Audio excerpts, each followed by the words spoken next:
How are we going? And how are we treated? Welcome back, viewers. In this video, we shall cover the topic of mobility and treatment.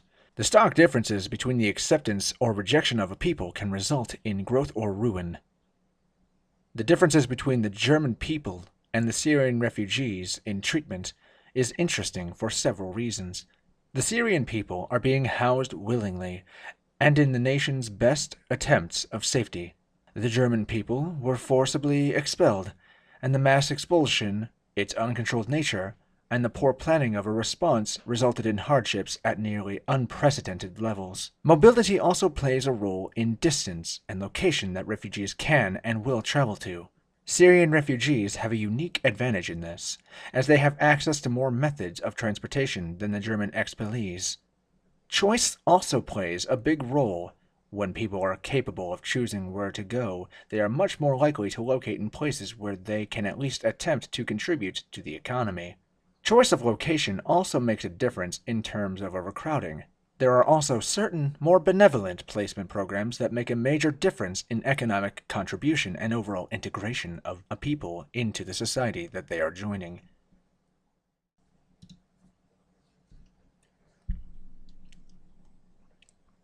Mobility.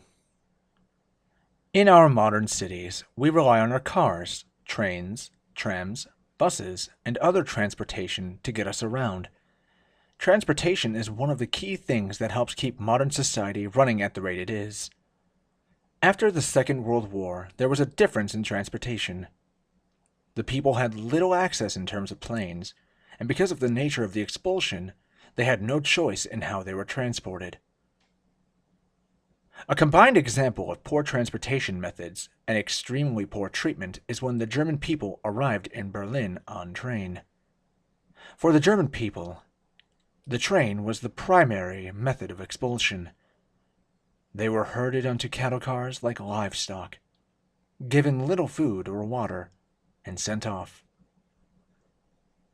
Other than the obvious humanitarian issues associated with treating people like cattle, there were the issues of overcrowding and disease present on these cattle cars. The Allied officials noted that as the people were coming off these cars, they looked equivalent, if not worse, than people returning from concentration camps. Sometimes these trips would last days, with the people having no water or food, resulting in death from dehydration and hunger. Trains were also relatively slow in terms of transportation for the German people. This is due to the fact that there was so much rail traffic with the expulsions that the trains would get stopped. There was also the problem of policy involved in movement of people. Because of the ever-filling nature of Germany and the Allied quarters not having enough room, policies were put in place rejecting trains. Even the Russian quarter began to reject German expellees simply because of the volume. Cars from Czechoslovakia were sent back. Cars from Slovenia were turned around. People were suffering, and the suffering only continued as they got turned away. The other major method of transportation for the German people was on foot, in the terms of forced marches. They were rounded up and marched from towns, oftentimes to the waiting cattle cars for transit. In the case of Slovenia and its more illegal expulsions, they were marched, then put on trains, and when the train reached the border, they were thrown off. After being thrown out of the cars, they were told at gunpoint to go into Czechoslovakia or Germany. Turning around resulted in being shot. One extreme example was after a village was rounded up and taken to the border, the Russians had troops there, and the Slovenian partisans were there. The partisans were trying to force them into Czechoslovakia, the Russians trying to turn them around. The end result was multiple people being shot, and the expellees scattering to avoid death. Syrian refugees today have more options open to them, and the important part is that they have choice in the matter of where they go, and how. With modern technology and the difference in circumstances, Syrians have the option of foot, plane, boat, bus, and car all available to them. What they choose to use is important, and the risks associated with it are also important. There is the option of foot.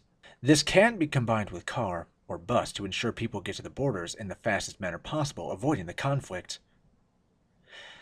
There are issues with this. Border closures, abuses by drivers, and the chance of getting rejected at the border and trapped in the demilitarized zones. The boat. There's a few issues with the boat, however. For instance, sometimes it isn't actually a boat.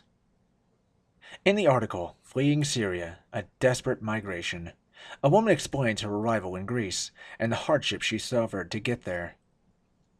The makeshift raft that her and her family were traveling on had been taking on water since they left the shore in Turkey.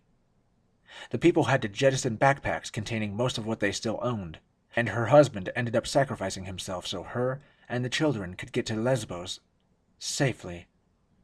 The UNHCR reports drowning refugees as a common thread in the Aegean Sea, as people attempt to leave and their makeshift watercraft end up failing them. There have been massive search and rescue efforts carried out by international organizations, and these are ongoing in attempts to find people who may be drowning or stranded. There is some transportation of refugees by planes, particularly to the United States, and in some cases they are taken to planes to be expelled if they are unwelcome in the country in which they have landed. Treatment. Sometimes refugees are accepted, treated well, and given a kind of mercy and understanding of their hardship and suffering, the comprehension that their journey has been hard thus far and will only continue to be difficult as they attempt to integrate into the societies which they land in. In other cases, this is not true, and when such is the case, their suffering not only continues, but can be magnified. Starting with Germany, the people of Germany were expelled in rapid and often uncontrolled fashion from the places which they used to call home. Their arrival in Germany was only the beginning of their hardship, however, as they were either greeted by camps which were overcrowded and lacked basic resources, in some cases even shelter. These camps were only temporary, however, places for the expellees to be kept for a night or so, before being expelled for the next group. There was some basic food and water, not enough for everyone, but more than the people were given on the cattle cars. After they were placed in the camps, they would be expelled again to either the city or countryside. In the case of Germany, the people who were not met with camps were met with the cities, overcrowded, and lacking shelter or industry. The people were left to fend for themselves when the Allied occupation governments were overwhelmed. In Berlin, people were dying on the streets, lack of shelter causing them to freeze to death in the German winter. People slept in doorways, alleys, cattle cars, and the stations they arrived in, and they froze or died where they laid. They lacked food, water, and basic human needs, including labor. People had no work, and when people lack work, often their self-esteem suffers as well. Then there's the exceptional case of the Russian occupation zone. People would be shipped back to Russia and used in forced labor camps where it was typical they would be worked to death. Syrian refugees, on the other hand, are met with somewhat different arms, but somewhat similar conditions, unfortunately. In Jordan and Lebanon, the Syrian people are met with relatively open arms, but originally a lack of resources. Since the Jordan and Lebanon compacts, these countries have more resources to accommodate the Syrian people and are doing better in handling the crisis. They are even allowing people to work, giving them purpose and helping them to acclimate to the new society that they live in. In Europe, depending on where people land, they may have a dream or a nightmare. In some of the Greek islands, which are major points of entry from the Aegean, people may land in overcrowded and overwhelmed camps. These camps often have similar conditions to that of post-war Germany, with not enough shelter, food, and water for the people. There is chaos, disorder, crime, and general danger in some camps, resulting in people wanting to move from them but not having the resources or authorization to do so. These camps and their lack of food drives people to crime sometimes.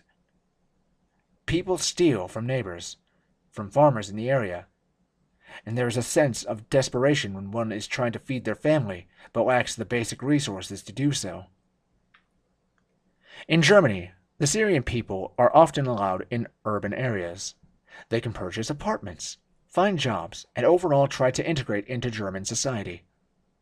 This is a result of a more controlled migration, however.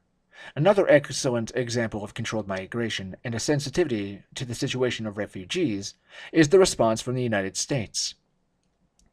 The United States has a program in place that, while limiting the number of refugees it can place in a year, allows for the people to be placed in areas where they are most likely to succeed. The United States program looks for relatives of the people fleeing from the devastation in Syria, as well as communities with refugees or Syrian migrants already present. There is a clear and conscious attempt to ensure people have their cultural ties as well as safety nets in place so they have the maximum chance at succeeding and integrating into society.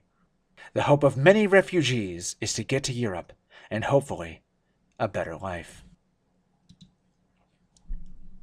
Conclusions. While there are similarities and differences in treatment of people depending on the conditions of their migration, there is a clear need for order. Wild expulsions, uncontrolled migrations result in people being harmed, robbed, exploited, and even killed. It is imperative for the people of the world to rise together and alleviate the suffering of these people by making sure that there are transportation methods and prepared facilities to accept them. Countries need programs of placement, and perhaps more efficient ones, as in the case of the United States. The number of people placed is rather low. The simple fact of the matter is, no matter how well or ill-intentioned the migration of people, order is key to success, and order is key to lessening the suffering of the refugees. The work of international organizations in easing the suffering and helping bring order to a disorderly process offers hope in chaos, light in the dark for these people whose lives are already difficult.